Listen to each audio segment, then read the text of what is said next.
Өте табысты адамдардың 7 әдеті. Стивен Кови. Академик білім публишинг. Кітаптың басты инсайттары қарапайым қазақ тілінде.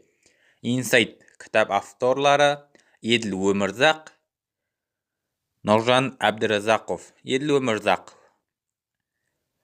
University of Queensland, Австралия. Бас түлегі, бизнес тренер. Нұржан Әбдіразақов. University of Surrey, Ұлыбритания. МСС түлегі, PhD кандидат, аға оқытушы. Тұлғалық кемелдікке бастар тағылымдар. Өте табысты адамдардың 7 әдеті. 1989. Өзіңді тануға жетелейтін әлемдегі ең атақты рухани еңбектердің бірі. Бұл кітап адам бойындағы тәртіп пен табанды мінезді оятып, өмір жолында берік бағдар бола алатын қағидалар ұсынады. Жекеде, кәсіби тұрмыста да кәдеге жарайтын нақты жол осы 7 әдеттің өзегінде жатыр. Оның маған не керегі бар? Бұл өзіне көз салуға, ішкі әлеміне үңілуге шақыратын үн. Тың кеңседе отырып жұмыс істеу, мейірімге толы отбасы ортасында ғұмыр кешу, өзіңді жеңіп, биікке жеткен сәттің ләззатын сезіну бәріміздің көксеген мұраттарымыз. Алайда адам баласы кейде осы армандарға қол созғанымен жетіп бара алмайтындай күй кешеді. Іштегі бұғып жатқан күш пен мүмкіндікті оятар бір тәсіл болса ғой деп күрсінетініміз де рас. Ондай тәсіл бар. Дұрыс әдет қалыптастыру. Алдыңыздағы бұл парақтар сол жолға бастар 7 қарапайым, бірақ қуатты қағиданы алдыңызға жайып салады. Кітапта келтірілген ойлы кеңес пен өмірден алынған мысалдар күнделікті тірлікті тәртіпке келтіріп, табысқа жетелейтін тіршіліктің үлгісін ұсынады. Келесі беттерден сіз мынаны ұғасыз. Қарым-қатынас неге футбол ойынына ұқсамайды? Неге кейде өзінің жаназана көз жүгіртіп, өміріңді бағамдау керек? Және не себепті балтаның жүзін әрдайым өткір ұстау керек? Адам шыңға шыққысы келсе, жол серігі дұрыс қағида. Серігі соған сай қалыптасқан әдет болуға тиіс. Көз алдыңызға шетелдегі бейтаныс қаланы елестетіңіз. Көшесі де, тілі де жат. Белгілер мен жазулар өзге тілде. Мұндайда жол тауып кету оңай ма? Әлбетте. Алғаш кездескен біреуден жөн сұрайсыз. Оңға бұрылыңыз, мына автобуспен жүріңіз деген тәрізді кеңес естисіз. Мұндай ақыл қысқа уақытқа көмектесер, бірақ артыңыздан тағы бір бұралаң көше шығып, тағы да адасасыз. Ал ең дұрыс амал картаға қарау. Қала көрінісін түгел қамтыған карта сізге нақты бағыт, анық бағдар береді. Өмірде тура солай. Шаруаңызды жеңілдететін ұсақ кеңестерден гөрі өмірдің өзегін ұқтыратын берік қағидаларды бойға сіңірген әлдеқайда пайдалы. Стивен Кови осы еңбектің авторы. Соңғы 2 ғасырда жарық көрген өз-өзіне көмектесу бағытындағы кітаптарды зерттей келе бір қызық жайтты байқаған. Адамдарға ұсынылатын кеңестердің 2 түрлі дүниетанымның аясында жазылған болып шықты. Алғашқысы тұлға этикасы. Бұл көзқарас адам табысқа жету үшін белгілі бір амалдар мен мінез-құлық үлгілерін үйренуі керек дейді. Дұрыс сөйлесең, тапсырманы тиянақты орындасан, мақсатына жетесің. дегенге саяды екен. Иә, бұл кеңестер кейде пайдасын тигізуі мүмкін, алайда ол тек сыртқы болмысты түртіп өтетін үстірт өзгерістер ғана шынайы, түбегейлі өзгеріс тудырмайды. Ал екінші, кейіпкер этикасы. Бұл тұжырым түбірінен өзгеше.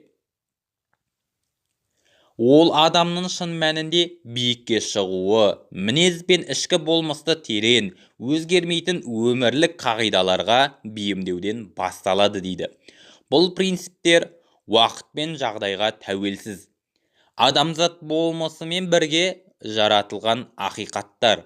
Егер біз мінезімізді осы шындықтарға үйлестірсек, өмірімізде тұрақты нәтижеге жетелейді. Бұл көзқарас нақты өмірде қалай жұмыс істейді? Мысалға алсақ, сіз баянды, бақытты неке құрғыңыз келеді делік. Тұлға етикасы сізге қарым-қатынасын жаңа тәсілін үйренуді, немесе бірлесіп демалуды ұсынар еді. Ал кейіпкер этикасы мүлде басқаша қарайды. Ол адаммен өзіңді тәрбиеле дейді. Ол алдымен өзіңді тәрбиеле дейді. Әділ бол, жанашыр бол, сезім арта біл. Себебі жақсы неке жақсы адамның қолынан ғана келеді.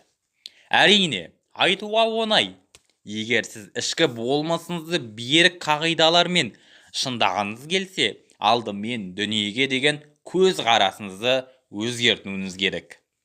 Қысқасы, кейіпкер этикасы өмірге орнықты өзгеріс енгізу үшін адам бойына жақсы әдет сіңіру қажет дейді. Ал ол қандай әдеттер? Соған келесі беттерде тоқталамыз. Әлемге қалай жауап қататыныңызды саналы түрде қадағалаңыз. Мыңдаған жылдар бойы адамзатты, ғалымды да, ойшылды да, қарапайым пендені де мазалаған бір сұрақ бар. Бізді өзіміз ететін не нәрсе? Бірі мұны тұқым қуалайтын қасиетке, яғни дынықы мен эволюция заңдылығына телейді. Адам тағдырын сол белгілейді дейді. Енді бірі ата-анамызды алға тартады. Кім тәрбиелесе, соның қолтаңбасы бәрінен терең дейді.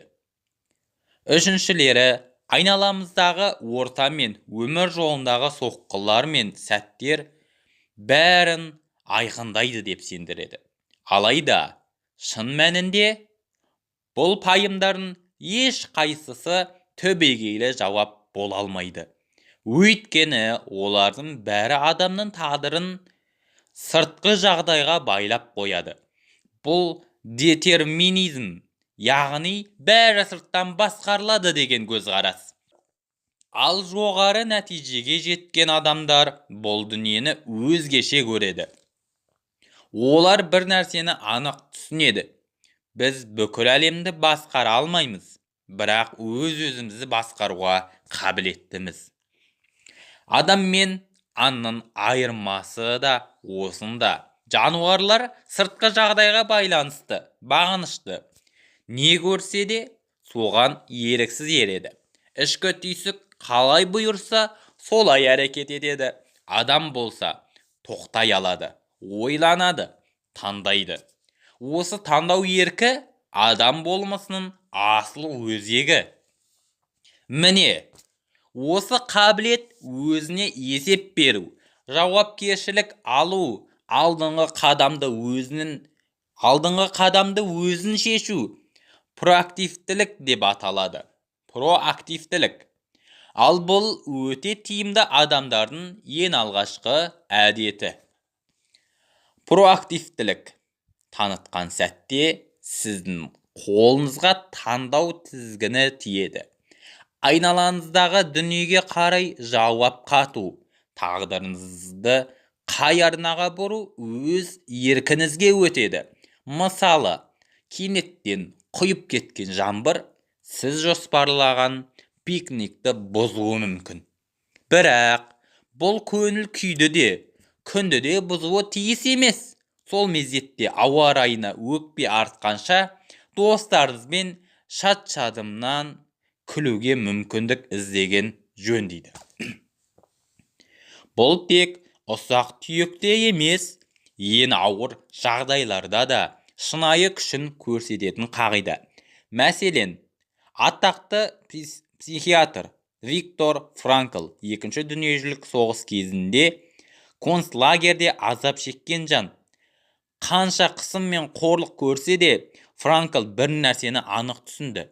Сыртқы жағдайды өзгелер билесе де, ішкі болмысы өзіне тиесілі. Ол үмітін жоғалтқан жоқ. Керісінше, болашақта студенттерге осы қорқыныштан қалай аман шыққанын үйретіп отырғанын елестетіп, соны арман қылып, соған жан беріп өмір сүрді. Сол көзқарас, сол ішкі ерік оны сындырмай аман алып шықты. Біз де осыны үйрене аламыз. Қандай қиындық болса да, оған қалай жауап беретініңіз өз таңдауыңыз. Жұмыста немесе жеке өмірде тосқауыл кездессе, ішкі дауысқа салып, асығыс шешім қабылдауға ұмтылмаңыз. Бір сәт кідіріп, тереңге үңіліп, шын мәнінде ықпал ете алатын дүниеге күш жұмсаңыз. Сонда ғана әрекетіңіз жемісті, шешіміңіз салмақты болмақ. Әр тапсырманы көздеген нәтижемен бастаңыз. Аздап психикалық тұрғыдан ауыр жаттығудан бастайық. Келесі 3 жыл ішінде өкінішке орай сіз қайтыс болдыңыз деп елестетіңіз. Бұл трагедия. Барлық достарыңыз, отбасыңыз және әріптестеріңіз жерлеуге жиналады. Әр адам кезек-кезек мінбеге шығып сөз сөйлеп жатыр. Олардың сіз туралы не айтқанын қалайсыз? Әрине, бұл туралы ойлау қиын, бірақ сонымен бірге сабақ береді. Кенеттен өмірдегі маңызды емес нәрселер ұмытылып, нағыз приоритеттеріңіз ойға келеді. Енді сіз өзіңіздің қарым-қатынастарыңыз, жетістіктеріңіз және артыңызда қандай дүние қалдырғаныңыз келетіні туралы ойланып жатырсыз. Бұл қайғылы эксперимент көрсеткендей, өмірді ұйымдастырғанда өмірдің ақырғы нәтижесін әрдайым ескеру керек. Сондықтан өте тиімді адамдар тыңғылықты ойлауды әдетке айналдырады. Бұл бізді екінші әдетке әкеледі. Адам кез келген іс-әрекетті, мейлі үлкен болсын, мейлі кіші болсын, 2 рет орындайды. Алғашқысы ойда, екіншісі өмірде. Сіз нақты іске кіріспес бұрын оны ойша елестетесіз. Кейде бұл жай ғана не істеуім керек деген тізімге ұқсап, шала-пұла оймен шектелуі мүмкін. Кейде керісінше, нақты әрі жүйелі бизнес жоспар секілді түзіліп, егжей-тегжейлі пісіп жетілуі де мүмкін. Қалай болғанда да болашақты көзге елестету қазіргі сәтті ұтымды басқаруға жол ашады. Мәселен, армандаған үйіңізді салғыңыз келді делік. Шатырын көмкермес бұрын, бір боршын қалап та үлгермей тұрып, алдымен сызбасын жасаған абзал.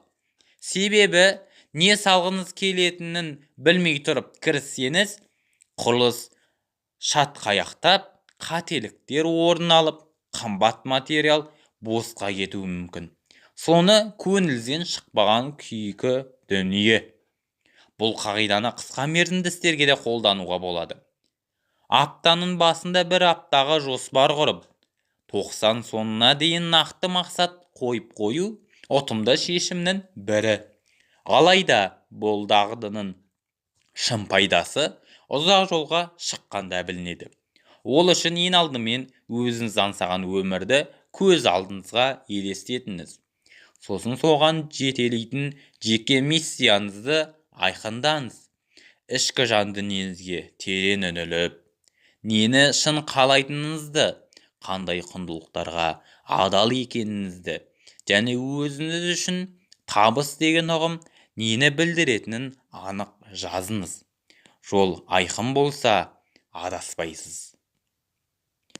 Маңызды нәрселерді бірінші орынға қойыңыз. Дүйсенбі, таңғы сағат 9. Сіз кеңседесіз. Телефон дамылсыз шырылдайды. Принтер қағаз қысып тұрып қалған. Ал сізге есеп жазып, жобаның жоспарын бітіру керек. Осы сәтте бастық есікті қағып, біраз сөйлесейік деді. Не істейсіз? Мақсат айқын. Істейтін шаруа да көп. Бірақ неден бастау керек? Қайсысын кейінге қалдырған жөн? Соны екшеу оңай емес. Міне, дәл осындай сәтте үшінші әдет көмекке келеді. Бұл істерді маңыздылығы мен шұғылдығына қарай саралап, реттеп отыру дағдысы. Ол сізге тек қарбаластан шығуға емес, шын мәнінде маңызды нәрсеге күш салуға жол ашады. Енді мұның жолын қарастырайық. Уақытты басқарудың тәсілі көп. Бір істер тізімін жасағанды жөн көреді. Екіншісі, бәрін алдын ала жоспарлау керек дейді. Бірақ нәтижелі еңбектің шын кілті күш-қуатты дұрыс бағыттау. Бұл ретте ең сенімді құрал уақытты басқару матрицасы. Бұл матрица істерді екі өлшемге бөліп, 4 топқа ажырататын қарапайым, бірақ қуатты жүйе, маңыздылығы мен шұғылдығы. Қарапайым бір қағаз парағын алып, екіге екі тор сызыңыз. 4 ояшық шығады. Жоғарғы сол жақ бұрыш бірінші квадрат. Бұл әрі шұғыл, әрі маңызды істер. Мысалы, төтенше жағдайлар, күтпеген дағдарыс. Мұндай істі елемеуге болмайды. Дереу шешім керек. Жоғары оң жақ екінші квадрат. Маңызды, бірақ шұғыл емес. Бұл нағыз мәні терең істер. Болашақты жоспарлау, қарым-қатынасты нығайту, денсаулыққа көңіл бөлу. Уақытында назар аударсаңыз, кейін шұғыл жағдайға айналмайды. Төменгі сол жақ үшінші квадрат. Шұғыл болғанмен аса маңызды емес. Мысалы, біреудің қоңырауы немесе кідірмей жауап беруді талап ететін, бірақ ұзақ нәтиже бермейтін істер. Төменгі оң жақ төртінші квадрат. Бұл шұғыл да емес, маңызды да емес істер. Уақытты жеп, пайдалысы шамалы әрекеттер. Мәселен, пасьянс ойнау немесе әлеуметтік желіні мақсатсыз ақтару. Міне, уақытты басқару осы 4 бұрыштан басталады. Көңіл мен күшті екінші квадратқа жұмсау ең тиімді әдеттердің бірі. Істеріңізді осылайша жүйелеп алғаннан кейін күш қайратыңызды қай тұсқа бағыттау керек екені анықтала түседі. Бірінші квадраттағы жұмыстар шұғыл әрі маңызды болғанмен, нағыз еленуі тиіс дүниелер екінші квадратта жатады. Бірақ олар бізді мазаламайтын болған соң көзден таса қалып жатады. Алайда дәл сол істер болашақтың іргесін бекітетін тіректер. Осы маңызды, бірақ шұғыл емес істерге дер кезінде көңіл бөлсеңіз, ертең бірінші квадратты толтыратын күйзелісте, дағдарысты азаяды. Бұл басқаша айтқанда, алдын ала емдеуден артық. Әрине, бар жүкті жалғыз арқалап жүру ақылға қонымсыз. Кейде кейбір істерді өзгеге тапсыру қажет болады. Бірақ тапсырма бердім деп, оның соңын сілбелей беру де жарамас. Микроменеджментте шырмалып қалмай, нақты нәтижеге мән беріңіз. Себебі, іс соңында нәтижемен бағаланады. Әрқашан жеңіс сценарийін іздеңіз. Сіз футболдан чемпионатқа қатысып жатырсыз. Маусымның соңғы ойыны. Бір ғана жеңімпаз болады. Бір команда кубокты үйіне әкетеді. Қалғандар қанша жақсы ойнаса да үйіне құралақан қайтады. Бақытымызға орай өмірдің барлық салалары мұндай емес. Бір команда жеңіске жетіп, қалғандардың бәрі сәтсіздікке ұшырамайды. Шын мәнінде, егер сіз бірлесіп ойлансаңыз, өзара тиімді шешімдерді табуға болады. Сондықтан тиімді адамдар 4-ші әдетті қолданады. Әркімнің оң нәтиже алатынына көз жеткізіңіз. Адам өмірде кей парадигмалар, дүниеге деген көзқарас, қарым-қатынасқа тікелей әсер етеді. Көпшіліктің санасына сіңген ең басым түсініктердің бірі жеңілу қағидасы. Мұндай ойлаудағы адам өмірдегі әр жағдайға жарыс секілді қарайды. Біреу ұтса, біреу ұтылуы тиіс. Яғни, сен бір нәрсеге қол жеткізсең, басқалар міндетті түрде құр қалады. Бұл көзқарас кейде уақытша нәтиже беруі мүмкін, бірақ көп жағдайда ол адамдарды серіктес емес, қарсылас етіп көруге итермелейді. Сенім азайып, өзара қолдау әлсірейді. Соны екі тараптың да ұтылуымен аяқталады. Мысал үшін, сату бөлімін алайық. Жұмыс шартында тек ең үздік сатушы ғана бонусты алады делік. Қалғандары ештеңе алмайды. Мұндайда әр қызметкер басқанын емес, тек өз пайдасын ойлай бастайды. Бірі ақпаратты бөліспейді, бірі тіпті әріптесіне кедергі келтіруде мүмкін. Нәтижесінде не болады? Ұжым күйреп, жалпы сатылым күрт төмендейді. Осыған қарсы тұратын балама жеңіс парадигмасы. Бұл көзқарас бәсекені емес, ынтымақтастықты алдыңға орынға қояды. Мұнда бір тараптың табысы екіншісіне кедергі емес, керісінше бәріне ортақ жетістікке жол ашады. Сол баяғы сату командасын қайта елестетіңіз. Бұл жолы әр қызметкерге егер сен жеке мақсатына жетсең, бонусты аласың деген шарт қойылған. Яғни, бір сатушының табысы басқалар үшін де мүмкіндік. Мұндай жағдайда әркім тек өзін емес, топты ойлайды. Бір-біріне демеу болады. Нәтижесінде сату да артады, ұжым да нығаяды. Адамдар өзін осы табыстың бір бөлшегі ретінде сезінеді.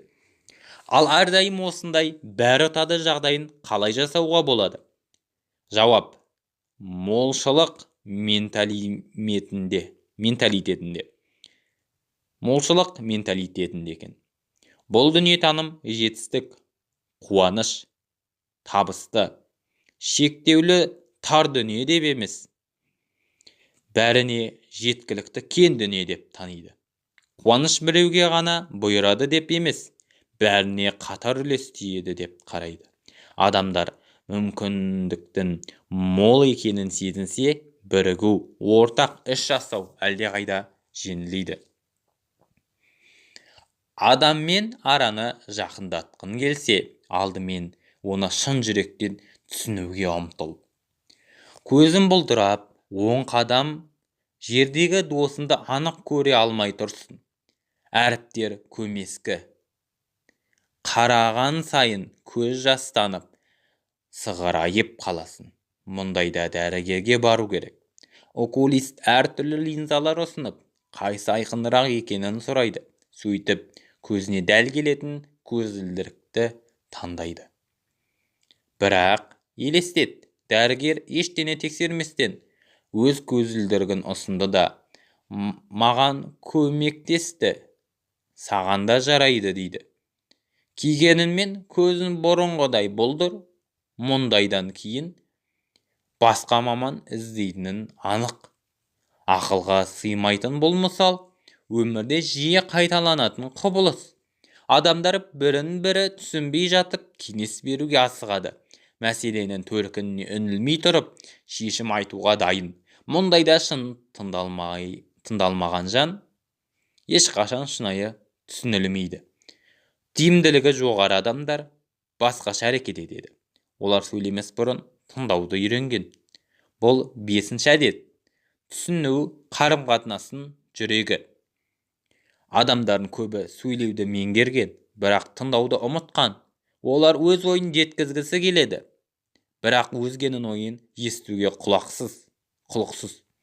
Ал шынайы байланыс тек тыңдай алған жерде ғана орнайды. Тыңдау үнсіздік емес, ішкі зейін. Ол өзгенің жан дүниесіне үнсіз сапар шегу. Әрине, тыңдау жай ғана есту емес. Бұл шын мәнінде басқа адамның ойлары мен сезімдерін түсінуді білдіреді. Мұны істеудің ең жақсы жолы эмпатикалық тыңдауды жаттықтыру. Тыңдаудың бұл түрі біреудің интеллектуалдық және эмоционалды жағдайына өзіңді бейімдеуді талап етеді. Бұл адамның сөздерін тыңдау, сонымен қатар сөздердің артындағы терең сезімдерді ашу дегенді білдіреді. Мұны істеудің бір жолы біреудің не айтқысы келетінін анық түсінбейінше кеңес беруден бас тарту. Сондықтан оқиғаға өз оқиғаңызбен жауап берудің орнына басқа адам айтқысы келетін сезімді анықтауға тырысыңыз. Бұл рефлексия деп аталады. Яғни кісі сөйлеп жатқанда бұл өкінішті деп, бұл оған өте маңызды деп ішіңізден өзіңізге айтып, фокусты әңгімені айтушы кісіде ұстауға көмектеседі. Дегенмен, бұл лайфхак немесе қулық емес. Эмпатикалық тыңдау үшін сіз басқа адамдарға шынайы жанашырлық танытуыңыз керек. Бұны дұрыс қолдану үшін уақыт, күш және тәжірибе қажет. Бірақ егер сіз оны қолдансаңыз, адамдар сіздің назарыңызды байқап, бағалайды. Шындығында олар жиі жанашырлықпен, құрметпен жауап береді. Уақыт өте келе қарым-қатынастарыңыз ашық және мағыналы болады. Ой мен ой тоғысатын, пікір еркін самғайтын синергия тудырыңыз. Орман ішімен жүріп өтейік. Тынысы терең, табиғаты сұлу, не нәрсе бұл мекенге тіршілікпен тартым беріп тұр. Ағаш басындағы құстар ма? Жердегі өрмелеген құмырсқа ма? Әлде жапырақ арасынан сығалаған күн сәулесі ме? Жоқ, бұл бір ғана элементтің емес, барлығының үндестігі. Әр бөлік өзара байланысып, бір-біріне тірек болып тұрғанда ғана өмір атаулы жарасын табады. Табиғаттағы осындай күрделі байланыс жүйесін экожүйе дейміз. Адамдар арасындағы қарым-қатынаста да дәл осындай заңдылық бар. Кейде бірлік әр бөліктің жай ғана қосындысынан әлдеқайда қуатты болады. Бұл құбылысты синергия дейміз. Тиімділігі жоғары адамдар осы күшті тануға тырысады. Олар әр түрлілікке тосырқамай, оны 6-шы әдетке өзара ұтымды үндестікке айналдырады. Мұндай синергия кез келген ортада пайда болуы мүмкін. Мәселен, студенттер бір-бірімен еркін пікір алмасатын сабақты көз алдыңызға елестетіңіз. Не болады? Бірі тосын сұрақ қояды, бірі мағыналы жауап береді. Енді бірі өз түсінігін ортаға салады. Мұғалім бастапқы жоспарын ұмытып кетуі мүмкін, бірақ ең бастысы білім тереңдейді. Студенттер өзара үйренеді, ой кеңейеді. Синергияны тудыру үшін ең әуелі әр адам өзін қауіпсіз әрі қадірлі сезінетін орта қажет. Бұл жеңіс қағидасын ұстанып, жан тәнімен тыңдай білетін қарым-қатынасқа сүйенеді. Мұндай әдеттер өмірде іске асып жатса, адамдар идеямен бөлісуге ашық болады. Өзгелердің айтқанына сүйеніп ой түйеді. Әркімнің ерекшелігін бағалайды. Мұны өмірде іске асырған тұлғаның бірі Дэвид Лилиенталь. Екінші дүниежүзілік соғыстан кейін ол ақш-тағы атом энергиясы жөніндегі комиссияны басқарды. Қасына таңдаулы мамандарды жинады. Бірақ әр сарапшы өз пікіріне берік, бір-бірімен жиі келісе бермейтін. Сол себепті Лилиенталь апта сайын бас қосатын арнайы отырыстар ұйымдастырды. Онда әркім өз үмітін, алаңын, бағдарлама жайлы ой толғамын ашық білдіретін. Осындай шынайы пікір алмасу сенім мен түсіністікке негіз болған синергияны тудырды. Сол сенім комиссияны нәтижелі, жаңашыл, ерекше шешімдерге жеткізді. Өзіңізге күтім жасаңыз. Өзіңізді еңбекқор, ағаш шебері ретінде елестетіп көріңіз. Күн сайын сіз ағаштарды кесу үшін орманға барасыз. Алғашқы бірнешесі оңай. Соқ ағаш төмен құлайды. Дегенмен уақыт өте келе сіз бір заңдылықты байқайсыз. Әр ағашты құлату көбірек уақыт ала бастайды. Аптаның соңына қарай бірдінді құлатуға бүкіл түстен кейінгі уақыт кетеді. Не болды? Бұл қарапайым қате. Сіз жұмысқа бар дүниеңізбен кіріскен кезде құралдарыңызға күтім жасауды ұмытып кеттіңіз. Бір кездері өткір болған сапалы балтан енді түкке тұрғысыз жағдайға жеткен. Бұл астарлы әңгіме көрсеткендей, тіпті ең жігерлі және адал жұмысшылар үзіліссіз жасамаса, ақырында күйіп кетеді. Осы себепті тиімділігі жоғары адамдардың жетінші және соңғы әдеті демалу және жаңару болып табылады. Адам кейде өз арманына ұмтыламын деп жүріп, өз тәніне, жан дүниесіне көңіл бөлуді ұмыт қалдырады. Сыртқы тірлікке беріліп, ішкі дүниесін ескерусіз қалдыру аса қауіпті. Өйткені дене мен ақыл, рух пен жүрек әлсіресе, атқарған ісінде баянсыз болады. Сол себепті жан мен тәнді жанарсып отыру үшін уақыт пен күш қайратты 4 негізгі бағытқа бөліп қарау қажет. Бірінші өлшем тәннің саулығы. Ол үшін үнемі қозғалыста болу керек. Жаттығу жасау, дұрыс тамақтану, тынығып ұйықтау. Бұлар ұзақ уақыт сергек жүрудің кепілі. Екінші өлшем рухани тереңдік. Бұл ішкі дүниеңмен, құндылықтарымен, жаратылыс сұлулығымен байланыста болу. Күн сайын аз ғана уақытты тыныш ойға, дұғаға, не медитацияға арына. Мұндай сәттер жанды сабырға, жүректі тепе-теңдікке жетелейді. Үшінші өлшем ақыл-ой жаттығуы. Миға да сергектік керек. Оқу, үйрену, жаңа дағды игеру. Ақылдың майданын кеңейтеді. Жаңа кітаптар, шет тілдері, терең ой өміріне мазмұн қосып, сананды сергітеді. Төртінші өлшем әлеуметтік және эмоциялық өмір. Тиімділікке ұмтылу үшін жалғыздыққа қамалу міндет емес. Қайта адамдармен араласу, күш-қуаттың көзі. Жақындарымен сөйлес, балалармен ойна, әріптесіңмен ашық бол. Осындай байланыстар тіршіліктің шын мәнін есіне салады. Қорытынды: өзін өзі жетілдіру, жеңіл лайфхактарды жаттап алуда, төте жол іздеуде емес, шын мәнінде өмір сапасын арттырып, уақытты өнімді етудің жолы берік өмірлік қағидаларға сүйенген мықты әдеттерді қалыптастыруда. Тиімді адам болғымыз келсе, бірінші, дүниеде не болып жатса да, оған проактивті түрде жауап беріңіз. Екінші, Кез келген істі көздеген нәтижеңізден бастаңыз. Үшінші, маңызды істерге алдымен жол беріңіз. Төртінші, барлық тарап үшін тиімді жеңіс шешімін іздеңіз. Бесінші, басқаларды шынымен түсініп барып, шынайы қарым-қатынас орнатыңыз. Алтыншы, еркін ой алмасуға жағдай жасап, бірлескен күшпен қуатты синергия құрыңыз. Жетінші, жан мен тәнге уақыт бөліп, өзіңізді жаңартып отырыңыз.